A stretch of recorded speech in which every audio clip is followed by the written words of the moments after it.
Hi friends, இன்றைக்கி நம்ம என்ன பார்க்க போகிறோம்னா இட்லிக்கு குருமா எப்படி வைக்கலாங்கிறத பார்க்க போகிறோம்.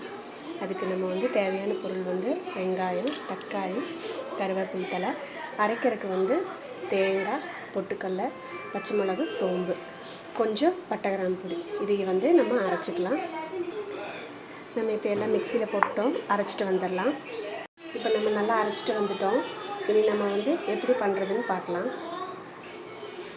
அடுப்பு பற்ற வச்சு கடாயில் எண்ணெய் ஊற்றியிருக்கேன். எண்ணெய் நல்லா சூடாகட்டும். எண்ணெய் நல்லா சூடாகிடுச்சு. இப்போ நம்ம வேணுங்கிற அளவுக்கு வெங்காயம் போட்டுக்கலாம். நல்லா வெங்காயம் போட்டு நல்லா ஒரு மைல்டு கலராக வர மாதிரி வதக்கிக்கலாம்.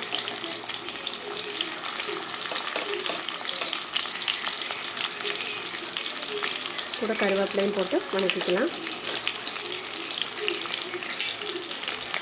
நல்லா ஒரு 10 நிமிஷம் நல்லா வதக்கலாம்.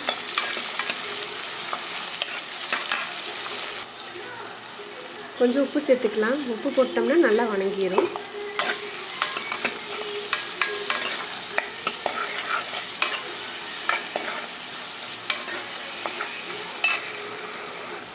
இப்போ வெங்காயம் பார்த்தீங்கன்னா நல்லா வதங்கிருச்சு. இது கூட நம்ம அரைச்சி வச்சு தக்காளியும் போட்டுக்கலாம். தக்காளியும் போட்டு நல்லா வதக்கிட்டு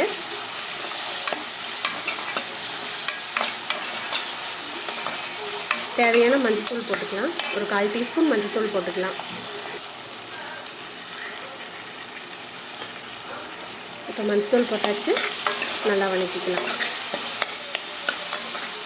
மஞ்சள்தூள் போட்டு ரொம்ப வதக்கணும்னு அவசியம் இல்லை, போதும். தக்காளி மசியணுன்ட்டு அவசியம் இல்லை.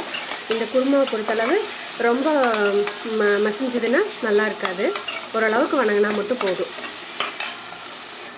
இப்போ நம்ம அரைச்சி வச்ச அந்த தேங்காய் பொட்டுக்கடலை பேஸ்ட்டு நம்ம ஊற்றிக்கலாம்.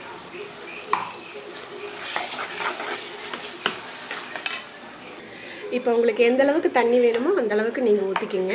எங்கள் வீட்டில் 4 பேர் இருக்கோம். நான் எனக்கு தேவையான அளவு தண்ணி ஊற்றிட்டேன். இப்போ நல்லா இதை கலந்து விட்டுட்டு உப்பெல்லாம் சரியாக இருக்கான்னு பார்த்துக்குங்க. பார்த்துட்டு நம்ம மூடி போட்டு மூடி வச்சிடலாம். ஒரு 10 நிமிஷம் கழிஞ்சு நம்ம அந்த நுரக்கட்டி வரும். அப்போ கொத்தமல்லி தழை போட்டு ஆஃப் பண்ணிடலாம். இப்போ நம்ம மூடி போட்டு வச்சு 10 நிமிஷம் ஆச்சு. நல்லா ஒரு பக்குவமான பதத்துக்கு வந்திருக்கு. அவ்வளோதான்.